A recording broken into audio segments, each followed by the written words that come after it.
Hello, I'm continuing my reviews on the Nightmare on Elm Street series, and this time I'm joined by a special guest. Hey, what's up? This is my friend Chris Espianl, and we're reviewing Wes Craven's New Nightmare. Now, New Nightmare came out in 1994 and was written and directed by Wes Craven, who of course wrote and directed the original A Nightmare on Elm Street, and this acts as the seventh film in the Nightmare on Elm Street franchise. However, it's not really a sequel per se, because it's not in continuity with any of the other films. It really is more of a standalone film, and I've always hesitated calling it an official Nightmare on Elm Street movie, but it technically is part of the franchise because it wouldn't exist if not for the other movies. Now, I already reviewed this movie along with all the other Nightmare on Elm Street films all the way back in 2011 for Season 1 of Horror Month. Those reviews are still up, however they're no longer public, but you can still see them on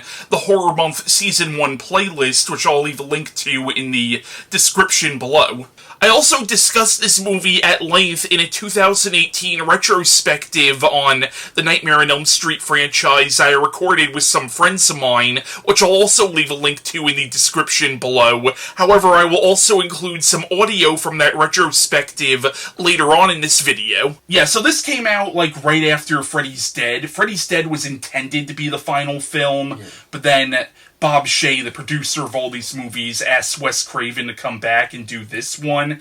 And you do get a sense that this one was done as almost an apology for Freddy's Dead, because Freddy's Dead is considered to be the worst film in the franchise. I definitely think this one is closer in tone and spirit to the original film than all the other sequels that came in between. Yeah, the other sequels were more, they had comedy aspects to it, you know, with the slide jokes and the cutbacks to, but and some of the angles they went with, the craziness and the dreams, but I like this approach to it because you like essentially like this one's is a homage to the other movies that came at before it, and at the same time it's also like almost like a reunion in a way. Like they brought back a lot of the essential characters in the original movies. Yeah, mainly like the actors who played them coming back to play themselves.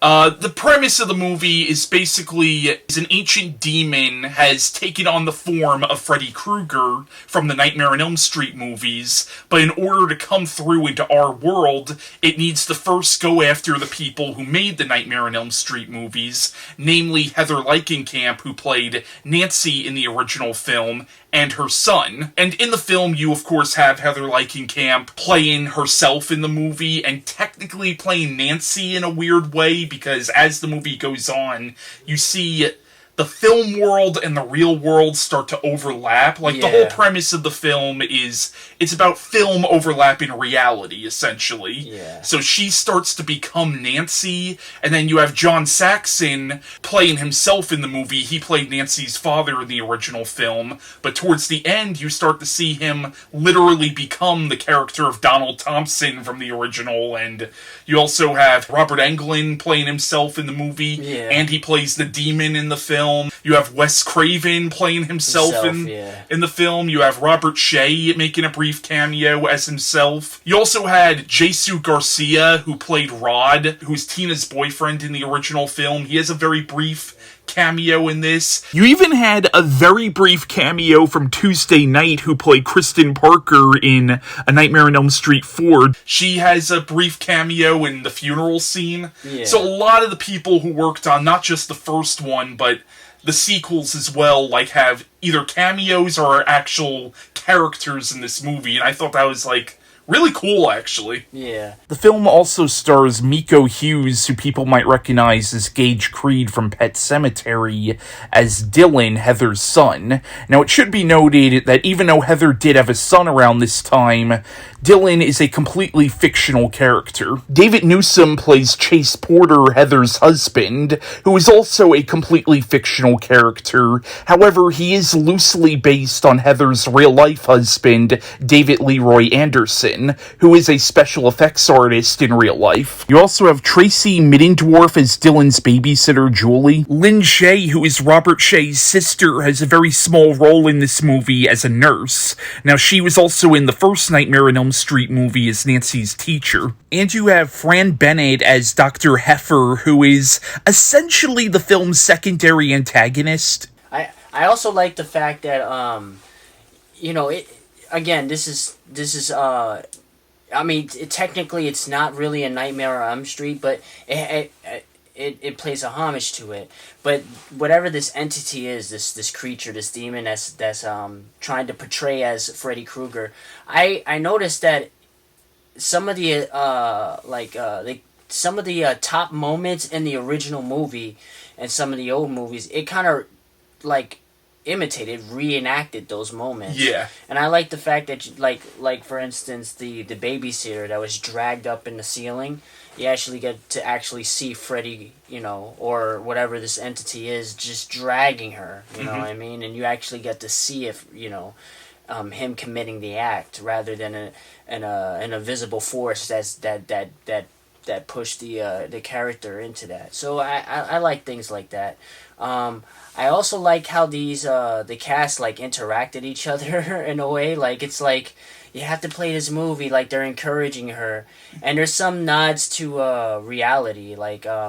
Wasn't you told me before, which I had no idea. Heather Langenkamp, she dealt with a real life stalker, and it was actually because she was on a sitcom called Just the 10 of Us, which coincidentally had several other actresses who were also in Nightmare on Elm Street movies appear on the show, but the show was canceled, and apparently an obsessed fan was harassing Heather Langenkamp, and when Wes Craven was making this movie, he asked her for permission. Hey, can I use this in the script? I like how the movie really...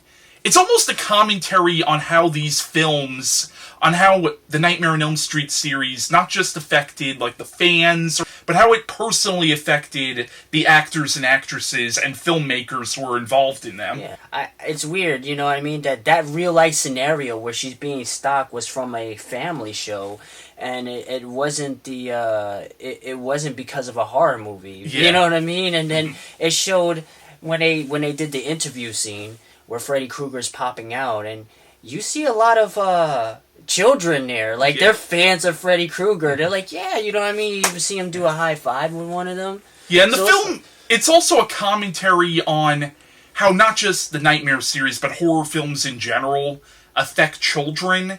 And there's a lot of people who think, it affects children negatively. Yeah. I think most of that's bullshit, but there are times where I wonder, maybe they have a point, and what I like about the movie is it doesn't seem to pick a side in that argument. It just sort of presents the argument of, do horror films negatively impact children? But it also sort of makes fun of kind of people who get all morally uptight about horror films. You had the doctor in the film, who I thought was a great character too, but you have those moments where she's like, you haven't shown your son those films, have you? Yeah. I like the scene where it wasn't her, but it was the demon that was pretending to be her, and in that dream sequence. In that dream sequence, yeah. Cut the evil out of him. Yeah, that's the part I was talking about. I like the way she said that. One of the cool things that I like about is the demon itself. I like how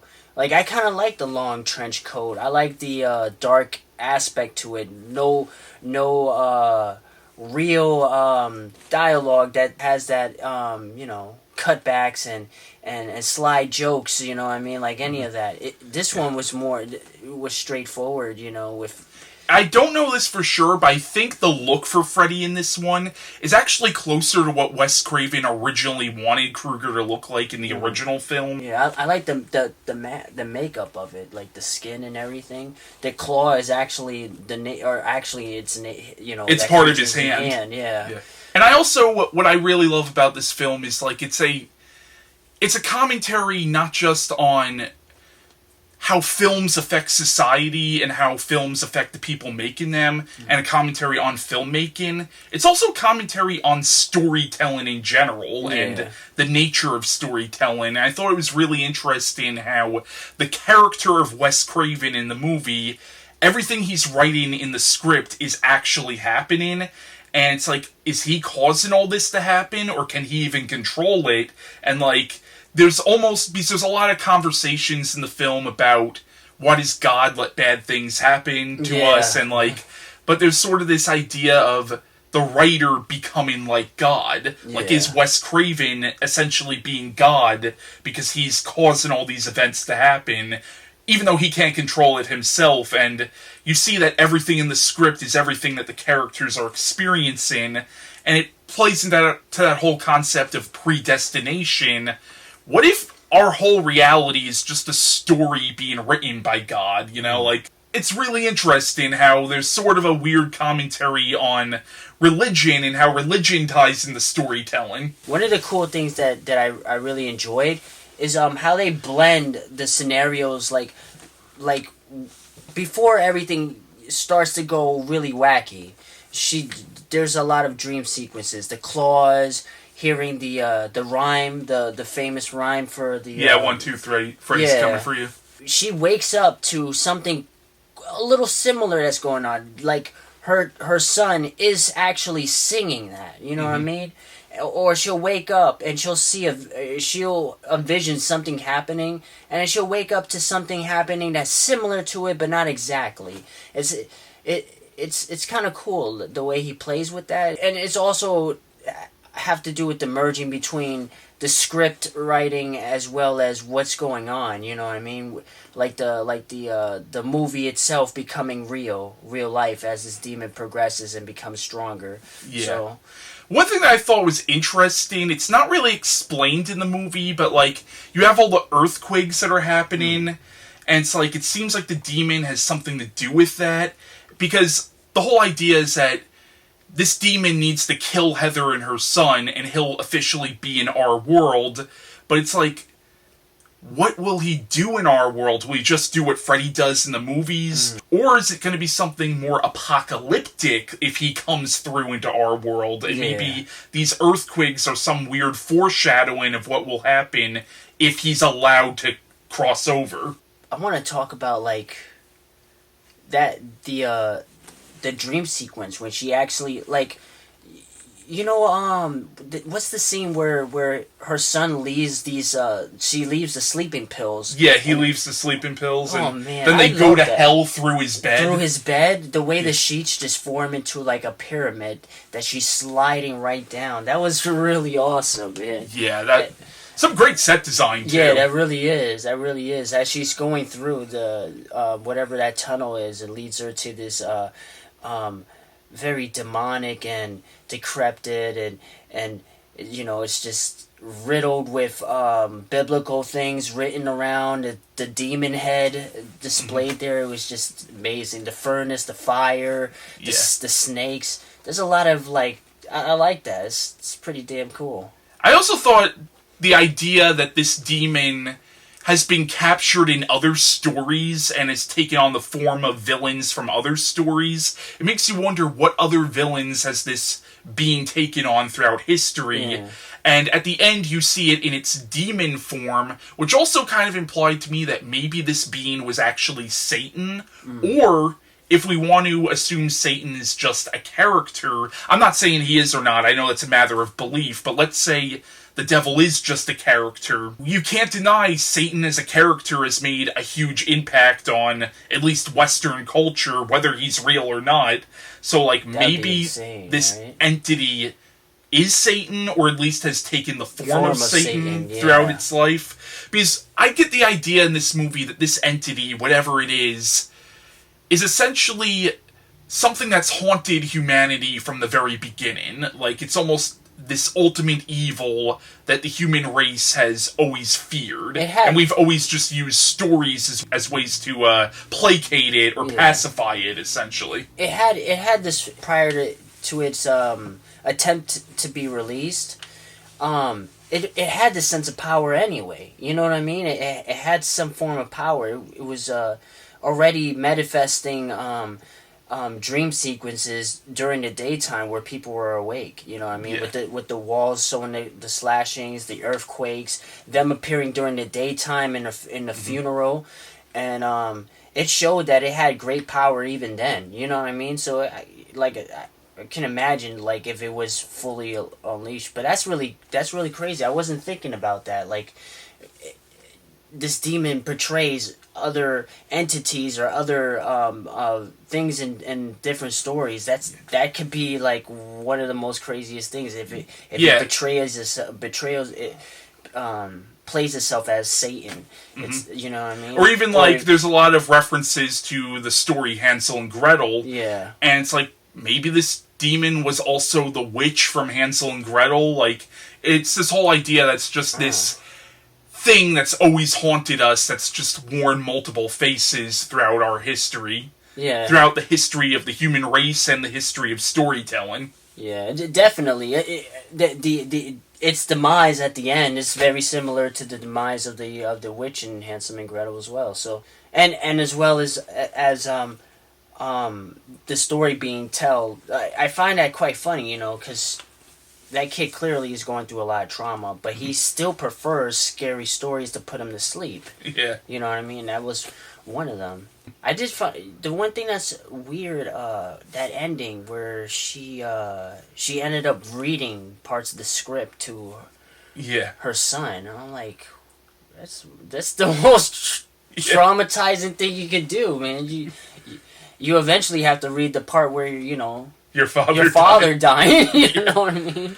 Yeah, there's also a weird commentary on mental illness in the film. This idea that Dylan might be, before we realize that something supernatural is going on, Heather thinks Dylan might be suffering from schizophrenia. Yeah. But then we find out, and I don't know if this is true about the real life Heather Langenkamp, but the character in the movie, we find out that she had a close relative who died in an institution, and this idea of mental illness being passed down as almost a hereditary thing, and like, so there's sort of this commentary on mental illness where maybe Heather's just going crazy. Yeah, and what's his name? That they had the conversation in the park. John Saxon. Yeah, John Saxon. And he was talking to her. You know, I like the way he played the character pretty well too. But well, he technically was playing himself. Yeah. The transition between that and his becoming his father and sliding his hand, caressing her cheek is like, you know what I mean, at that part. One thing that's interesting about that scene is like when John Saxon becomes Donald Thompson in that scene, and like you see it cuts to Freddy coming up out of the bed. You see him like ripping a hole in the sheet, but then like after Donald says to Nancy, "I love you," and then she says, "I love you too, Daddy," almost accepting that she's Nancy now. Yeah. Then you see Freddy rip the sheet open, almost as if he's been given permission now to cross over. And the way they have a conversation with each other, then I wanted to say something. That was kind of dreamlike. You know, that was like a dreamlike. The way that conversation went, there was no type of life behind it. When he even the motion of caressing her cheek, it was almost like, like it was a zombified sleeping state. You know what I mean, that they both were in, but it was definitely pretty eerie. Yeah. That, what was that thing you told me? Like, there's a lot of things like they just shoved in the movie that were like real events that happened. You told me something about. There was a real earthquake that happened like while they were making the movie, and like they included actual news footage of that real earthquake in it. It's pretty slick, man. Wes Craven. Yeah, no, I think it's a great movie. I think when I think of the best, I don't like it as much as the original A Nightmare on Elm Street. But when I think of what is the best Nightmare on Elm Street sequel, it's kind of a toss-up between this or Dream Warriors. Yeah. I don't know which one I find to be the best one.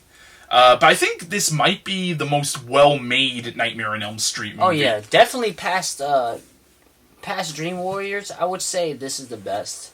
compared to the rest, compared to the other ones that came out. I say like you said before, like this has more of a serious tone to it, and it kind of like it also more of it's a love letter to a direct, almost like a direct sequel to the first one. And it's also a much more adult movie than even the original Nightmare on Elm Street was generally directed more towards a teen audience, and this is a very mature, very adult film. Yeah, it feels like it went that route because they grew up, you know what I mean? Yeah. What was that thing that you told me about Wes Craven's running with Johnny Depp? Oh, yes. You fill me in on that one. Okay, so on the audio commentary on the DVD I have for New Nightmare, he talks about how after the movie he ran into Johnny Depp, and Johnny Depp was like, how come I didn't get a cameo in the movie? Because Johnny Depp, of course, Johnny Depp's first movie was the original Nightmare on Elm Street where he played Glenn, and Wes Craven was the reason he didn't ask Depp to come back is because he thought Johnny Depp's just too big of a star. Like, he was intimidated to, say, oh, can you be in my movie, Mr. Depp? Yeah. For a while, this was the final Nightmare on Elm Street movie until we got Freddy vs. Jason in 2003.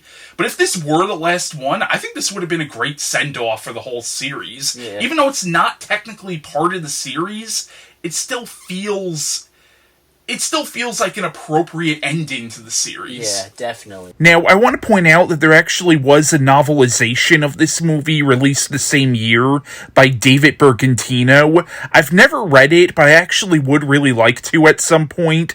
Although I think all the Nightmare on Elm Street movies had novelizations made to them, and I actually would really like to read some of the novelizations of the Nightmare on Elm Street movies and see how different they are from the films. Okay, so this movie did a lot of this metafiction stuff where, like, it's a movie that commentates on movies and commentates on what came before, and in a lot of ways, Wes Craven's Scream is kind of a spiritual successor to this, because Scream does a lot of the same things that this movie does, and personally, I like this better than Scream. I'm not sure what your opinion of Scream is, but I personally find the Scream movies to be overrated. I like the Scream movies. But, Nightmare on Elm Street is definitely my spot-on favorite out of the two. I like the fact that even Scream is, even the Scream is self-aware. Like, I like the fact that Scream is like a movie of fans of horror movies that play homage to it in that movie, you know what I mean? And what was the scene where one of the actors, she said, where Drew Barrymore in the beginning of Scream says, "Oh, the first one was good, but the rest sucked." Yeah, you know what I mean? Like that was a movie generally for teenagers who grew up watching these movies. You know. Yeah. That's pretty cool. Stephen King wrote the Dark Tower series, and later on in the Dark Tower series, he starts to get very meta, where basically Stephen King actually makes himself a character later on in the Dark Tower books. And I'm wondering if maybe Stephen King took some inspiration from this movie for when he made himself a character in the last few Dark Tower books. And then Bret Easton Ellis, who wrote American Psycho and Less Than Zero, he did a book called Lunar Park, which was basically... It was very similar to this. Lunar Park was done like a mock autobiography. It was basically about him being haunted by a demon from hell taking on the form of Patrick Bateman from American Psycho. Yeah, so I wouldn't be surprised if Lunar Park might have also been somewhat inspired by this movie. Yeah, you know what I mean? Like, I think so, man. I think so. Was this the first movie that somebody went that angle? Technically, no, because there's a series of horror films from Brazil called the Coffin Joe movies, and basically you have the Coffin Joe trilogy, which is At Midnight I'll Take Your Soul, This Night I'll Possess Your Corpse, and then they did a third film in that trilogy years later, But between the second film and the third film, the character of Coffin Joe has appeared in a lot of other things, but there technically was a Coffin Joe movie called Awakening the Beast, which was kind of like this, where it was set in the real world, where Coffin Joe is just a character and the guy who made him plays himself, but the character comes to life in that movie. So even though this was a very original idea for the time, it wasn't the first one to do that. The Coffin Joe movies technically did it first. Yeah, man. I think they definitely took some notes on the New Nightmare movie as far as their creativities for their books, you know, and their storytelling. But as far as this movie, this is very creative. Like this is almost. I feel like this is the last race, you know, the last leg of the horse in the race, basically. Like, my term for, like, this is, to me, a great way to bring back Freddy Krueger and not actually bring back Freddy Krueger and bring back something new at the same time playing homage to the classics. You know what I mean? Like, I really like this idea. The idea that they went with, the angle they went with, was very creative. Like, yeah, you know what I mean. And it's cool because a lot of the characters, you look at the cast and what they played as, they essentially played themselves. Now, I want to point out that Jennifer Kent's The Babadook from 2014, which is a movie I loved, by the way, has some very striking similarities to New Nightmare, including a very similar shot of the main child character dangerously climbing on top of playground equipment. Now, I want to point out that there is actually a fan film coming out called Dylan's New Nightmare, which acts as a sequel to this, set 25 years later following a now adult Dylan Porter once again being haunted by the demonic entity taking on the form of Freddy Krueger. Now, whether you count this as an official canon sequel or not is totally up to you, because it is really just a fan film, but it should be noted that they actually did get Miko Hughes to come back and reprise the role of Dylan Porter. Now I want to cut to a video of me and my friend Jeremy, along with college professor William Burns, discussing this movie. Now this was taken from my 2018 retrospective on the Nightmare on Elm Street franchise, and afterwards you're going to hear some audio of my friends John and Mark Allen Gunnels, along with my late friend Chris Mano, giving their thoughts on New Nightmare. Now we come to Wes Craven's New Nightmare, which I think is one of the most unique Nightmare on Elm Street movies, and I think not just the most underrated film in the series, but it's also one of Wes Craven's most underrated films, and one of the smarter films in the series, I would say. What do you guys think of New Nightmare? Well, I think this is the film that should have got the praise that Scream got. This is the film that did a lot of the things that Scream is praised for, and I think Craven did them much better and much more interesting and much more creatively in New Nightmare. I agree. I think New Nightmare is vastly underrated. I think it is it's a much more insightful film than Scream is. Yeah. Yeah, I mean, I really enjoy this entry in the series. It's definitely a major step up from Freddy's Dead, the Final Nightmare, and, you know, it's great to see Freddy, or, well, the demon that's trying to be Freddy, you know, be dark and serious and scary again. You know, and it was a very interesting concept, which actually Craven originally pitched for Part 3, but they didn't want to do it at that time. You know, to have Freddy haunting the actors in the real world. Well, I think it works better this time, because one of the things that really makes this movie work is the fact that in real life, Freddy Krueger has become such a pop culture icon. Mm-hmm. That's what really makes this movie work, is sort of the commentary on the popularity of the series. Yeah, I mean, it's a commentary on creativity. It's a commentary on the film industry, on popular culture. So there's a lot of sort of commentaries going on in this film. And again, in the way... It's also a commentary very much on how the success of these movies could sometimes negatively impact the lives of the people who made them. Like in the movie, Heather Langenkamp has a stalker. You're not really sure if that's supposed to be the demon pretending to be Freddy actually making those calls, or if maybe it's just a real-life stalker, but that sort of adds to it. I read that she had a stalker in real life, too, and that Craven got her permission to incorporate it into the script. Personally, if I was Wes Craven, I would would be very nervous doing that, like, because that's such a sensitive issue. Like, I would be very nervous saying, hey, can I, like, make your... But that's what makes the movie so good, because it pushes those buttons that are uncomfortable buttons, you know? And it's like, this is real horror. Yeah. You know what I mean? Having a stalker, having somebody follow you and sort of be so fixated on you that they can't tell the difference between reality and fantasy, that's real horror. Yeah, I mean, it's also just so great to see so many cast and crew from the series, you know, back for this. You know, it's great to see that interview scene where Heather's being interviewed, and she's clearly a little uncomfortable about it all, and then Robert just bursts out from behind the sheet, and then everyone's cheering him on. And that was a great commentary on how goofy the series got. And you really see, like, what great actors they really are. Yeah. Especially Heather Langenkamp. You really see what a great actress she is. Yeah, she's great, and in this movie, and of course in the first and third movies as well. But, you know, I gotta just mention, the interviewer who's asking her the questions, did you guys notice how he's constantly interrupting her? I do, and it's so annoying. It's like, dude, let her finish the answer to your questions. Yes. And I feel like this film's also very much a commentary on how horror films affect children. Mm-hmm. Now, personally, I don't think horror films affect children as negatively as a lot of naysayers of horror say they do, but I think the film is definitely making a commentary on that. Right.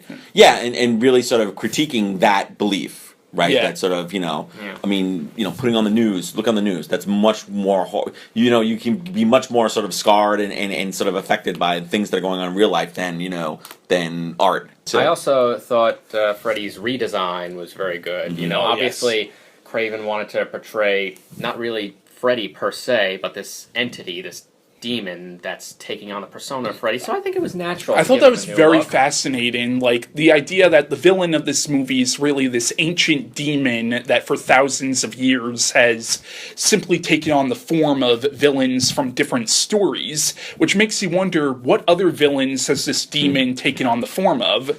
And I liked how at the end you see it take on the demon form, implying like, okay, maybe this was Satan we were dealing with. Like, maybe. I mean, they basically went to hell at the end of the movie, which I love when they go to hell at the end of the film. It's so creative, especially going to hell through the bed and all that. And again, there's your creativity, there's your imagination, there's your surreal aspects of it that you could do that. You know what I mean? Even in a film that's supposed to be real. You know what I mean? Like, and again, the way Craven plays with what's real, what's not real, and that sort of that sort of, you know, reality is subjective. It's not objective. It's subjective. It's like what we perceived is our reality, you know? Yeah. And it's great how the first film is really about dreams overlapping reality. This time it's about film overlapping reality. Yeah, and I just love how at the end, you know, Heather and John Saxon, you know, they essentially become their characters, you know? It's right when... It's like when she says, "Why are you calling me Nancy, John?" And it's like, "Why are you calling me John?" Yeah, the moment where he switches from John Saxon to Lieutenant Thompson is when he says,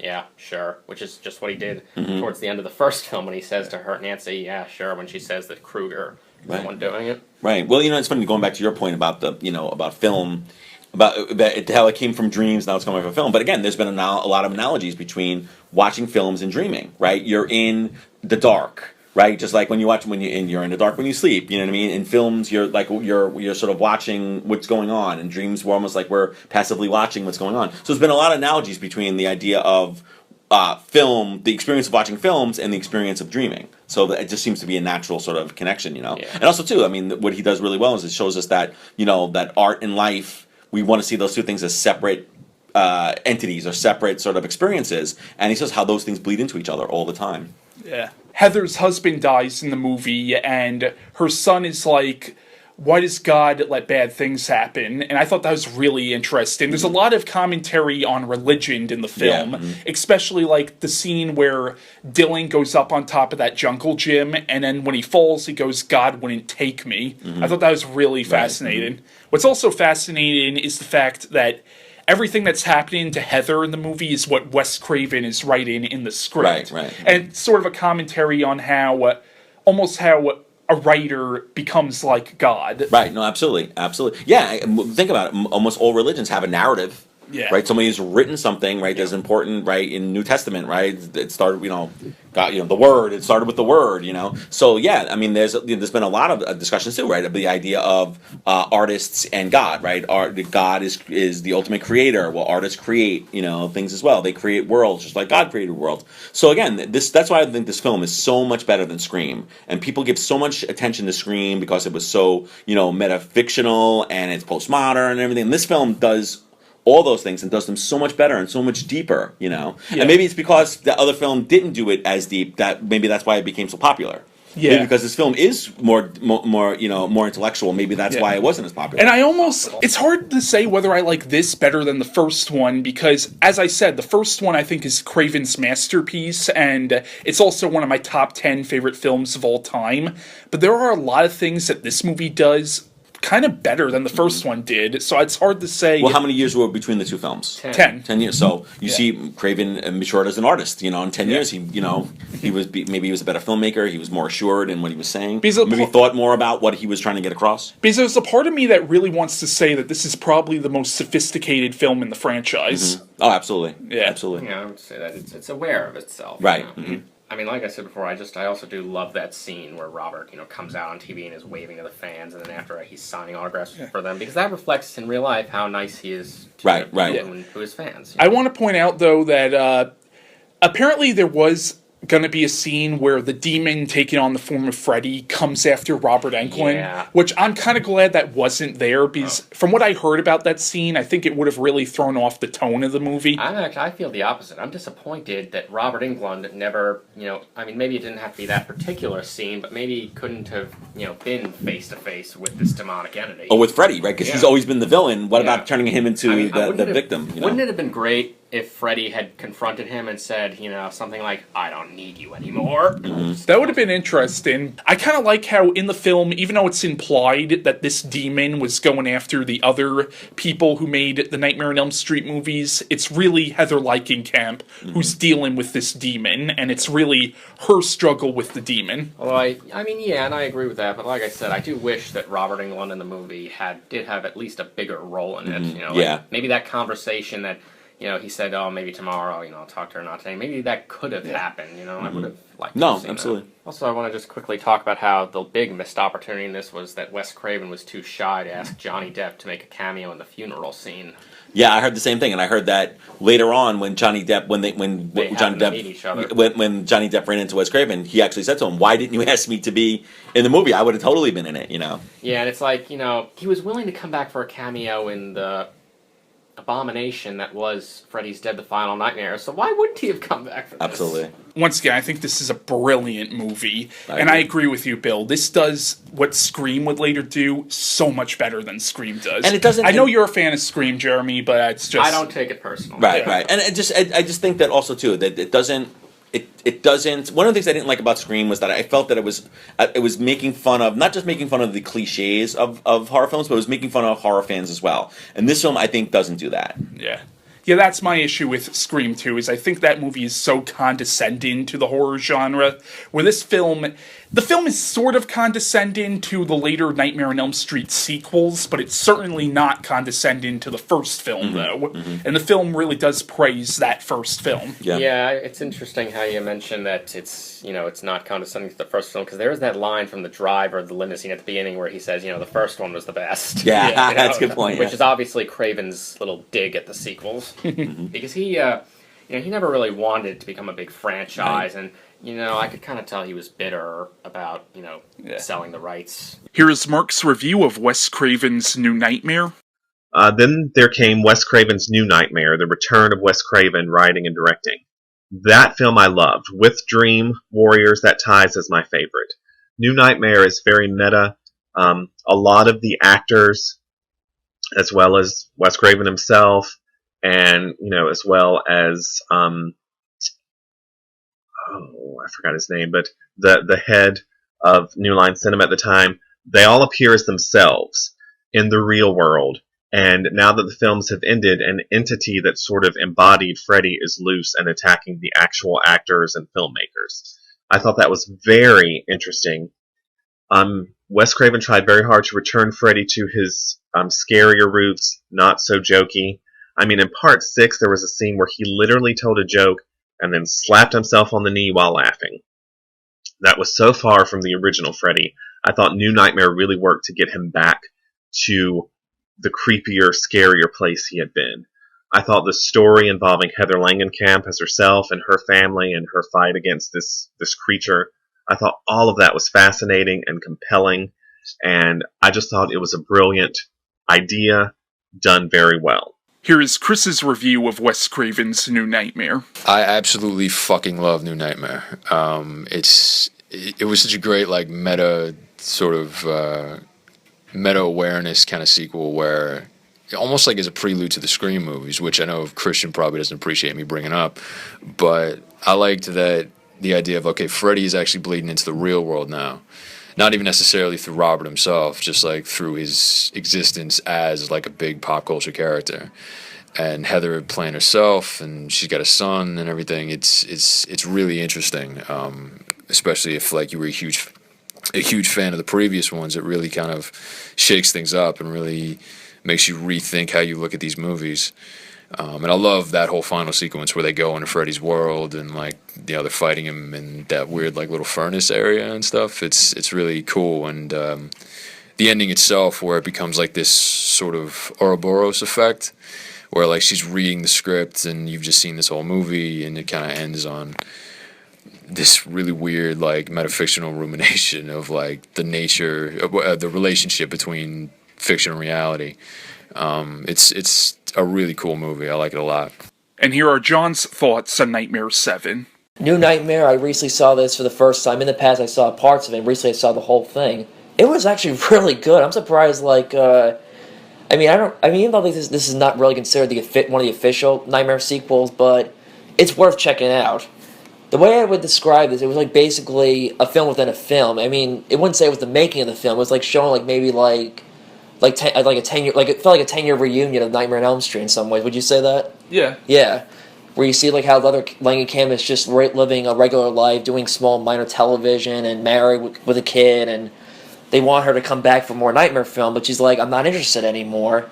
And also, I have to say, Wes Craven for a small cameo act, he actually wasn't that bad. I'm surprised he never did like small cameos in his films for a little small acting. Find it cool where you see like Robert Englund playing himself and Freddy at the same time, and also I thought it was cool like when you see just like when she's on the verge of like battling Freddy again, like you see like John Saxon going into character. It's like it's almost like they became like two different like multiple personalities in some ways, and So yeah, this was the last Nightmare on Elm Street movie for a while, but then in 2003 we got Freddy vs. Jason, and then we had the remake in 2010. I'm not going to be reviewing Freddy vs. Jason for this series of Nightmare on Elm Street reviews. I decided that next year I'm going to re-review the Friday the 13th movies, and I'll just review Freddy vs. Jason when I talk about those movies. That's gonna be a fun one. Yeah, and so my next movie review is going to be on the Nightmare on Elm Street remake.